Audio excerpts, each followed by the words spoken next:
ಬರ್ಮಾಡ್ಕೊಳ್ತಾ ಇದ್ದಾನೆ ಕವಿಗಳನ್ನು, ಕವಿರಾಜ್ ಅವರನ್ನ ವೇದಿಕೆಗೆ ನಾನು ಬರ್ಮಾಡ್ಕೊಳ್ತಾ ಇದ್ದೇನೆ. ಉಸಿರು ಅನ್ನುವ ತಂಡದ ಜೊತೆಗೆ ನಮ್ಮ ತಂಡ ಕೂಡ ಕೈ ಜೋಡಿಸಿತು. ಕನ್ನಡ ಮೊದಲು ತಂಡ ಕೋವಿಡ್ ಸಮಯದಲ್ಲಿ ಬಹಳಷ್ಟು ಕೆಲಸ ಮಾಡಿದಂಥದ್ದು. ಕವಿಗಳೇ ದಯವಿಟ್ಟು ವೇದಿಕೆಗೆ ಆಗಮಿಸಬೇಕು.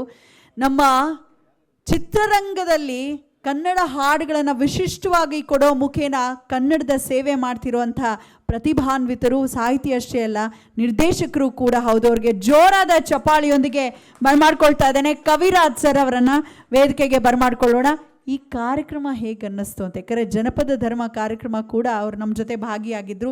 ಈ ವರ್ಷದ ಕಾರ್ಯಕ್ರಮದ ಬಗ್ಗೆ ಒಂದೆರಡು ಮಾತು, ಜೊತೆಗೆ ಒಂದಷ್ಟು ಜನ ನಮ್ಮ ಸಾಮಾಜಿಕ ಜಾಲತಾಣದ ಮಿತ್ರರಿಗೆ ಅವ್ರ ಕಡೆಯಿಂದ ನೆನಪಿನ ಕಾಣಿಕೆ. ಕವಿರಾಜ್ ಸರ್ ಬಗ್ಗೆ ಒಂದು 10 ಸೆಕೆಂಡ್ ಹೇಳಬೇಕಾಗತ್ತೆ. ಅವರು ಬೇರೆ ಕವಿ ಅಲ್ಲ, ಅವರು ಬೇರೆ ಡೈರೆಕ್ಟರ್ ಅಲ್ಲ, ಅವರು ಮಹಾ ದೊಡ್ಡ ಹೋರಾಟಗಾರರು. ಅವರ ತಲೆಯಿಂದ ಕಾಲು ತನಕ ಅವ್ರಿಗೆ ಹೋರಾಟದ ಕಿಚ್ಚಿದೆ. ಅದನ್ನು ಮುಂಚೆನೂ ಒಂದು ಸತಿ ಒಂದು ಕನ್ನಡ ಕಂಕಣ ಅಂತ ಮಾಡಿದ್ದಾರೆ.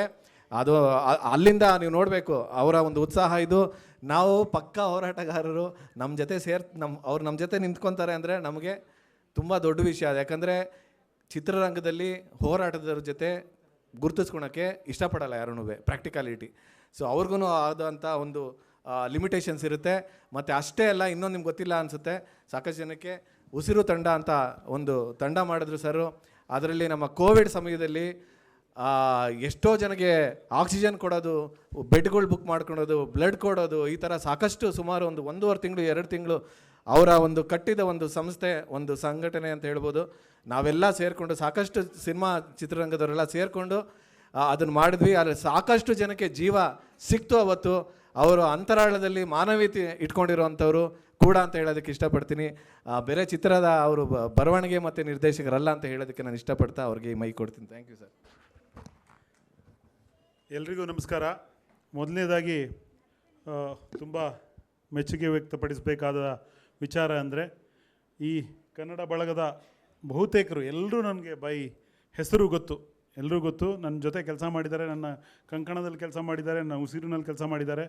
ಬಹಳ ರಚನಾತ್ಮಕವಾಗಿ ಕನ್ನಡ ಹೋರಾಟವನ್ನು ಇವರು ಸಂಘಟಿಸ್ತಾ ಇದ್ದಾರೆ. ಕನ್ನಡ ಹೋರಾಟಕ್ಕೆ ಈಗ ಬಹಳ ಎಲ್ಲ ಮಜಲುಗಳಲ್ಲೂ ಹೋರಾಟ ನಡಿಬೇಕಾಗಿದೆ. ಒಂದು ಈ ಬಾಣದ ತುದಿಯಂತೆ ನಮ್ಮ ರಕ್ಷಣಾ ವೇದಿಕೆಯಂತಹ ಹಲವು ಸಂಘಟನೆಗಳು ಬೀದಿಯಲ್ಲಿ ಕನ್ನಡ ಪರವಾದ ಹೋರಾಟಗಳನ್ನ ಪ್ರತಿಭಟನೆಗಳನ್ನ ಮಾಡಿ ಕನ್ನಡವನ್ನು ಉಳಿಸೋಕ್ಕೆ ಹೋರಾಡ್ತಿದ್ದಾರೆ. ಅದು ಬಹಳ ಮುಖ್ಯವಾದದ್ದು. ಅದಕ್ಕೆ ಪೂರಕವಾಗಿ ಇನ್ನೊಂದಷ್ಟು ರೀತಿಯ ಹೋರಾಟಗಳು ನಡಿಬೇಕಿತ್ತು. ಒಂದು ಕವಿಗಳು, ಬರಹಗಾರರು ಅರಿವನ್ನು ಮೂಡಿಸುವ ಕೆಲಸ ಮಾಡ್ತಿದ್ರು. ಆದರೆ ಒಂದು ಟಾರ್ಗೆಟೆಡ್ ಅಂದರೆ ಗುರಿ ಇಟ್ಟು ಗುಂಡು ಹೊಡೆಯುವ ಕೆಲಸ ಮಾಡಬೇಕಾಗಿತ್ತು. ಆ ಕೆಲಸವನ್ನು ಬನವಾಸಿ ಬಳಗ ಆಗಿರ್ಬೋದು, ಈ ನಮ್ಮ ಜ್ಞಾನಮಧು ಅವರು, ಸಾರಿಕಾ ಅವರ ಬಳಗ ಅಥವಾ ಪವನ್ ಅವರ ಬಳಗ ಎಲ್ಲ ಸೇರಿ ಸೋಷಿಯಲ್ ಮೀಡಿಯಾದಲ್ಲಿ ಭಾಳ ಆ್ಯಕ್ಟಿವ್ ಆಗಿರೋರು ಮಾಡ್ತಾ ಇದ್ದಾರೆ. ಅದು ತುಂಬ ಅವಶ್ಯಕವಾಗಿತ್ತು. ಯಾಕಂದರೆ ಒಬ್ಬ ಕನ್ನಡ ಹೋರಾಟಗಾರನಿಗೆ ಕೇಳಿದ್ರೆ ಕನ್ನಡ ಉಳಿಸ್ಬೇಕು, ಕನ್ನಡ ಬೆಳೆಸಬೇಕು ಅಂತ ಜೋರಾಗಿ ಕಿರಿಸ್ತೀವಿ. ನೆಕ್ಸ್ಟು ಏನಪ್ಪ ಏನು ಮಾಡಬೇಕು ಅದಕ್ಕಾಗಿ ಕೇಳಿದ್ರೆ ನಾವೇ ಬ್ಲ್ಯಾಂಕ್ ಆಗುವಂಥ ಸಿಚುವೇಶನ್ ಇತ್ತು. ಟಾರ್ಗೆಟೆಡ್ ಹೋರಾಟ ಒಂಥರ ಗಾಳಿಯಲ್ಲಿ ಗುಂಡೊಡೆಯುವ ಥರ ಇತ್ತು ಕನ್ನಡ ಹೋರಾಟದ ದಿಕ್ಕು. ಟಾರ್ಗೆಟ್ ಅಂದರೆ ಏನು ಅಂದರೆ ನೋಡಿ, ಇಲ್ಲಿ ಹಿಂದಿ ರಾಷ್ಟ್ರ ಭಾಷೆ ಅಲ್ಲ ಅನ್ನೋದಕ್ಕೊಂದು ಅಭಿಯಾನ ಆಯಿತು. ಕನ್ನಡವನ್ನು 343ನೇ ಸಂವಿಧಾನದ ಕಾಲಂನಲ್ಲಿ ಹಿಂದಿಯ ಜೊತೆಗೆ ಸಮಾನವಾಗಿ ಸೇರಿಸಬೇಕು ಅನ್ನೋದು ಪರ್ಟಿಕ್ಯುಲರ್ ಗುರಿ ಇಟ್ಟು ಹೊಡೆಯೋದು. ಜೊತೆಗೆ ಈಗ ಕನ್ನಡ ಮತ್ತು ಸಂಸ್ಕೃತಿ ಇಲಾಖೆ ವಿಭಜನೆ ಆಗಬೇಕು, ಕನ್ನಡದ ಇಲಾಖೆ ಆಗಬೇಕು, ಅದಕ್ಕೆ ಅಂತ ಒಂದು ನಿಧಿ ಬರಬೇಕು ಅನ್ನೋದು. ಈ ಥರದ ಟಾರ್ಗೆಟ್ ಹೋರಾಟಗಳನ್ನ ಮಾಡಿ ನಾವು ಗುರಿಗಳನ್ನ ಸಾಧಿಸ್ತಾ ಹೋಗಬೇಕು. ಆಗನೇ ನಮ್ಮ ಕನ್ನಡ ಎಲ್ಲ ದಿಕ್ಕಿನಿಂದ ಸದೃಢವಾಗ್ಲಿಕ್ಕೆ ಸಾಧ್ಯ. ಯಾಕೋ ಗೊತ್ತಿಲ್ಲ, ನಾವು ಕನ್ನಡಿಗರು ಬಹಳ ಶುರುವಿಂದನೇ ನಾವು ಸ್ವಾವಲಂಬಿಗಳು. ಮೈಸೂರು ಸಂಸ್ಥಾನ ಇದ್ದಾಗ ಮಿರ್ಜಾ ಇಸ್ಮಾಯಿಲ್ರು ಒಂದು ಮಾತು ಹೇಳ್ತಾರೆ, ಅದು ನಾವು ಕನ್ನಡಿಗರು ಎಷ್ಟು ಸ್ವಾವಲಂಬಿಗಳು ಅನ್ನೋಕ್ಕೆ ನಿದರ್ಶನ. ಅವ್ರು ಹೇಳ್ತಾ ಅವರ ಉದ್ದೇಶ ಏನಾಗಿತ್ತು ಅಂದರೆ, ಅವಾಗ ಕನ್ನಡದ ಸೋಪ್ನಲ್ಲಿ ನಾವು ಸ್ನಾನ ಮಾಡಿ, ಅಂದರೆ ಮೈಸೂರು ಸ್ಯಾಂಡಲ್ ಸೋಪಲ್ಲಿ ಸ್ನಾನ ಮಾಡಿ, ಮೈಸೂರು ಟವಲಲ್ಲಿ ಮುಖ ಒರೆಸಿ, ಮೈಸೂರು ರೇಷ್ಮೆಯ ಬಟ್ಟೆ ಧರಿಸಿ, ಮೈಸೂರು ಕುದುರೆ ಮೇಲೆ ಸವಾರಿ ಹೋಗಬೇಕು, ಮೈಸೂರು ಕಾಫಿಗೆ ಮೈಸೂರು ಶುಗರ್ ಬೆರೆಸಿ ಕುಡಿತಾ, ಮೈಸೂರು ಫರ್ನಿಚರ್ ಮೇಲೆ ಕೂತ್ಕೊಂಡು ಮೈಸೂರು ಶುಗರ್ ಬೆರೆಸಿ ಮೈಸೂರು ಕಾಫಿ ಕುಡಿತಾ, ನಾವು ಮೈಸೂರು ಕಾಗದದ ಮೇಲೆ ಮೈಸೂರು ಲ್ಯಾಂಪ್ ಕೆಳಗೆ ನಮ್ಮ ಬರವಣಿಗೆಗಳನ್ನು ಬರೀಬೇಕು. ಆ ಮಟ್ಟಿನ ಸ್ವಾಭಿಮಾನದ ಒಂದು ಚಿಂತನೆ ಇತ್ತು ಅವರಿಗೆ. ಆಗ ಅದರ ನಂತರ 1940 HALನ ಮೈಸೂರು ಒಡೆಯರು ಸ್ಥಾಪಿಸಿದ್ರು. ಅದರ ನಂತರ ಮೊದಲ ಎಲೆಕ್ಟ್ರಿಸಿಟಿ ಲೈಟ್ ಕಂಡ ಬೀದಿ ಬೆಂಗಳೂರದು 1900. ಸೊ ಎಲ್ಲ ಥರದಿಂದ ನಾವು ಸ್ವಾವಲಂಬಿಗಳಾಗಿದ್ವಿ. ಯಾವಾಗ ಒಕ್ಕೂಟದಲ್ಲಿ ಸೇರಿದೋ ಗೊತ್ತಿಲ್ಲ, ಅಲ್ಲಿಂದ ನಮ್ಮ ಒಂದೊಂದೇ ಅಭಿಮಾನದ ಸಂಕೇತಗಳನ್ನ ಕಳೆದುಕೊಂಡು ನಿರಭಿಮಾನಿಗಳಾಗಿ ಶುರುವಾದ್ವಿ. ಯಾಕೋ ಅಂತ ಗೊತ್ತಿಲ್ಲ ಅದು. ಈಗ ಹೇಳ್ದಂಗೆ ನಾನು ನೀವೇನು ಕೆಳದಿ ಚೆನ್ನಮ್ಮನ ವಿಜಯೋತ್ಸವ ಆಚರಿಸ್ತಾ ಇದ್ದೀರಿ ಅವತ್ತು, ಅದೇ ಊರಿಂದ ಬಂದವನು. ನನ್ನ ಊರಿಂದ 10 ಕಿಲೋಮೀಟ್ರ್ ಈ ಕಡೆ ಕವಲೇದುರ್ಗ ಭುವನಗಿರಿ, 10 ಕಿಲೋಮೀಟ್ರ್ ಈ ಕಡೆ ಹೋದರೆ ಬಿದನೂರು ಅವರ ರಾಜಧಾನಿ. ಅಲ್ಲಿರುವ 99 ಜನಕ್ಕೆ ಆ ಕೋಟೆ ಯಾಕಿದೆ ಅಂತ ಗೊತ್ತಿಲ್ಲ, ಬಿದನೂರು ಕೋಟೆ. ಆ ಊರಲ್ಲಿ ಈ ಕಡೆ ಕವಲೇದುರ್ಗ ಕೋಟೆ ಯಾಕಿದೆ ಅಂತ ಗೊತ್ತಿಲ್ಲ. ಅಷ್ಟರ ಮಟ್ಟಿಗೆ ನಮ್ಮ ಇತಿಹಾಸವನ್ನು ನಮ್ಮ ಜನಕ್ಕೆ ತಲುಪಿಸುವಲ್ಲಿ ನಮ್ಮ ವ್ಯವಸ್ಥೆ, ಶಿಕ್ಷಣ ವ್ಯವಸ್ಥೆ ಎಲ್ಲ ವಿಫಲಗೊಂಡಿದೆ. ಯಾವಾಗ ನಮ್ಮ ಬಗ್ಗೆ ನಮ್ಮಲ್ಲಿ ಅಭಿಮಾನ ಇರಲ್ವೋ ನಾವು ಗುಲಾಮರಾಗೇ ಇರ್ತೀವಿ. ಈಗ ನಾವು ಶಿವಾಜಿಗೆ ಜೈ ಅಂತೀವಿ, ಅಲ್ಲೆಲ್ಲೋ ಅಯೋಧ್ಯೆಗೆ ಜೈ ಅಂತೀವಿ, ಇನ್ನೆಲ್ಲೋ ತಮಿಳ್ನಾಡವ್ರಿಗೆ ಜೈ ಅಂತೀವಿ. ಬಟ್ ನಮ್ಮ ಬಗ್ಗೆ ನಾವು ತಿಳ್ಕೊಂಡಿಲ್ಲ, ನಮ್ಮ ಬಗ್ಗೆ ನಮ್ಮ ಶ್ರೀಮಂತ ಇತಿಹಾಸದ ಅರಿವು ನಮಗಿಲ್ಲ. ಆ ತೊಂದರೆಯನ್ನು ನಾವು ಬಹಳ ಮಟ್ಟಿಗೆ ಎದುರಿಸ್ತಾ ಇದ್ದೀವಿ. ಆ ದಿಕ್ಕಿನಲ್ಲಿ ಇವರೆಲ್ಲ ತುಂಬ ಒಳ್ಳೆಯ ಕೆಲಸ ಮಾಡಿದ್ದಾರೆ. ಇಮ್ಮಡಿ ಪುಲಕೇಶಿ ಅವ್ರನ್ನ ಬ್ರ್ಯಾಂಡ್ ಮಾಡಿರೋದಾಗಿರ್ಬೋದು, ಅಥವಾ ಚೆನ್ನಮ್ಮ ಅವರ ವಿಜಯೋತ್ಸವ ಇವತ್ತು ಚೆನ್ನಮ್ಮ ಯಾರು ಹೇಳ್ದಂಗೆ, ಮುಖ್ಯಮಂತ್ರಿ ಸರ್ ಚಂದ್ರ ಅವರು ಹೇಳ್ದಂಗೆ, ಬಹುತೇಕರಿಗೆ ಕೆಳದಿ ಚೆನ್ನಮ್ಮ ಕಿತ್ತೂರು ಚೆನ್ನಮ್ಮ ವ್ಯತ್ಯಾಸ ಗೊತ್ತೇ ಇಲ್ಲ, ಇಬ್ಬರು ಒಂದೇ ಅಂದ್ಕೊಂಡಿದ್ದಾರೆ ಅಲ್ವಾ. ಆ ಥರದ್ದು ನಮ್ಮ ಬಗ್ಗೆ ನಾವು ತಿಳ್ಕೊಂಡಿಲ್ಲ. ಯಾವ ಮರ ಬೇರನ್ನು ಮರೆಯುತ್ತೋ ಆ ಮರ ಬೆಳೆಯೋಕ್ಕೆ ಸಾಧ್ಯ ಇಲ್ಲ. ನಾವೆಲ್ಲ ಬೇರನ್ನು ಮರೆತವರು.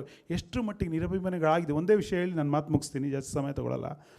ತುಂಬ ಪ್ರಾಕ್ಟಿಕಲ್ ಆಗಿ ಮಾತಾಡೋಕ್ಕೆ ಇಷ್ಟಪಡ್ತೀನಿ. ಇವತ್ತು ಬಹುತೇಕರಿಗೆ ಗೊತ್ತಿರ್ಬೋದು, ನಾವು ಕೇಂದ್ರಕ್ಕೆ ತೆರಿಗೆ ಕೊಡೋದ್ರಲ್ಲಿ ಕೇವಲ 13 ರೂಪಾಯಿ ಮಾತ್ರ ನಮಗೆ ವಾಪಸ್ ಬರ್ತಾ ಇರೋದು.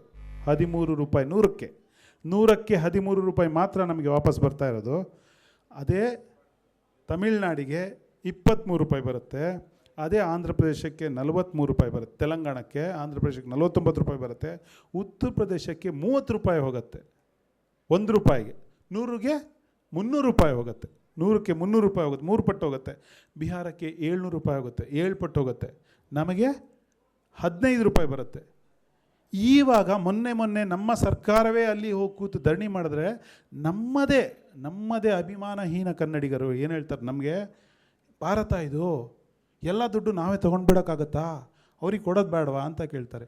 ಎಷ್ಟು ಈಡಿಯಟ್ಸು, ಎಷ್ಟು ಕೆಟ್ಟ ಪದಗಳು ಬಳಸಬೇಕು ಅನಿಸುತ್ತೆ, ಬಟ್ ಈ ವೇದಿಕೆಯಲ್ಲಿ ಬಳಸೋಕ್ಕಾಗಲ್ಲ. ಎಷ್ಟು ಮಾತೃದ್ರೋಹಿಗಳು ಅವರು ಅಂದರೆ ಅವ್ರಿಗೆ ಗೊತ್ತಿಲ್ವಾ, ನಾವೇನು ಪೂರ್ತಿ ಕೊಡಿ ಅಂತ ಕೇಳ್ತೀವ, ನಮ್ಮ 100ಕ್ಕೆ 100 ರೂಪಾಯಿ ಕೊಡಿ ಅಂತ ಕೇಳ್ತಿಲ್ಲ ನಾವು. ನಮ್ಮ 100ಕ್ಕೆ ಬರೀ 15 ರೂಪಾಯಿ ನೀವು ಕೊಡ್ತಿದ್ದೀರಾ, 20 ಕೊಡಿ 25 ಕೊಡಿ ಸಾಕು ಅಂತ ಕೇಳ್ತಾ ಇರೋದು.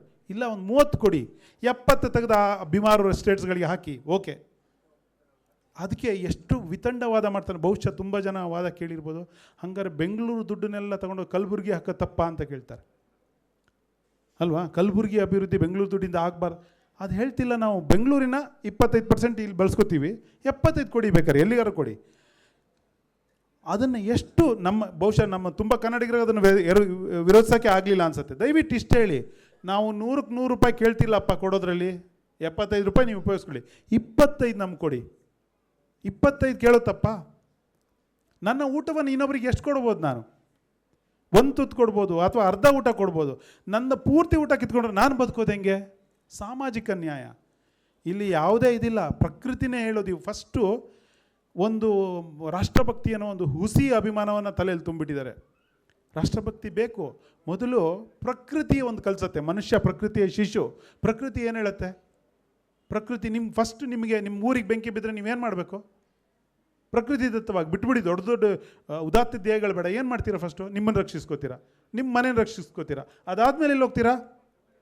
ಇದೇ ನ್ಯಾಯ. ಇದು ಪ್ರಕೃತಿಯ ನ್ಯಾಯ, ನಮ್ಮ ತಲೆ ತುಂಬೋ ನ್ಯಾಯ ಅಲ್ಲ. ಫಸ್ಟು ನಮ್ಮ ರಾಜ್ಯವನ್ನು, ನಮ್ಮ ರಾಜ್ಯದ ಹಿತಾಸಕ್ತಿಯನ್ನು ರಕ್ಷಿಸ್ಕೊಳ್ಳೋಣ. ಅದನ್ನು ರಕ್ಷಿಸಿದ ನಂತರ ಪಕ್ಕಕ್ಕೆ ಹೋಗೋಣ ಅಲ್ವಾ. ಏನು ನಿಜವಾಗ್ಲೂ ಡಿ.ಕೆ. ಸುರೇಶ್ ಅವ್ರನ್ನ ಬಹಳ ಜನ ವಿರೋಧ ಮಾಡಿದ್ರು. ಅದು ಹೌದು, ದೇಶ ವಿಭಜನೆ ಆಗಬಾರ್ದು ಅಂತ ಎಲ್ಲ ಕನ್ನಡಿಗರು ಆಸೆ ಇದೆ, ಎಲ್ಲರೂ ಭಾರತೀಯರೇ. ಆದರೆ ಅತಿಯಾದ ಅನ್ಯಾಯ ಆದರೆ ಏನಾಗುತ್ತೆ? ಯಾವತ್ತೋ ಒಂದಿನ ಅದು ಬರ್ಬೋದು ಅಂತ ಅವರು ಎಚ್ಚರಿಕೆ ಕೊಟ್ಟರು. ತಪ್ಪಲ್ಲ ಅದು. ಅದು ಆಗಬಾರ್ದು ಅಂದರೆ ಏನು ಮಾಡಬೇಕು? ನಮ್ಗೆ ನ್ಯಾಯ ಸಿಗಬೇಕು. ನಾವು ಕೊಡೋ 100 ರೂಪಾಯಿಗೆ 25 ರೂಪಾಯಿ ಆದರೂ ನಮ್ಗೆ ವಾಪಸ್ ಕೊಡಬೇಕು. ಈಗ 10ನೇ ಹಣಕಾಸು ಆಯೋಗದಲ್ಲಿ 5% ಬರ್ತಿದ್ದು ಈಗ 3.5% ಬಂದಿದೆ. ಅಂದರೆ ಪ್ರತಿ ವರ್ಷ ಪ್ರತಿ ಹಣಕಾಸು ಆಯೋಗದಲ್ಲಿ ನಮ್ಗೆ ಕಡಿಮೆ ಆಗ್ತಾನೆ ಬಂದಿದೆ.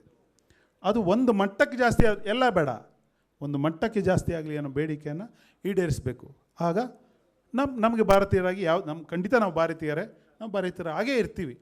ಆದರೆ ಮೊದಲು ನಾವು ಕನ್ನಡಿಗರಾಗಿರೋಣ, ಆಮೇಲೆ ಭಾರತೀಯರಾಗೋಣ.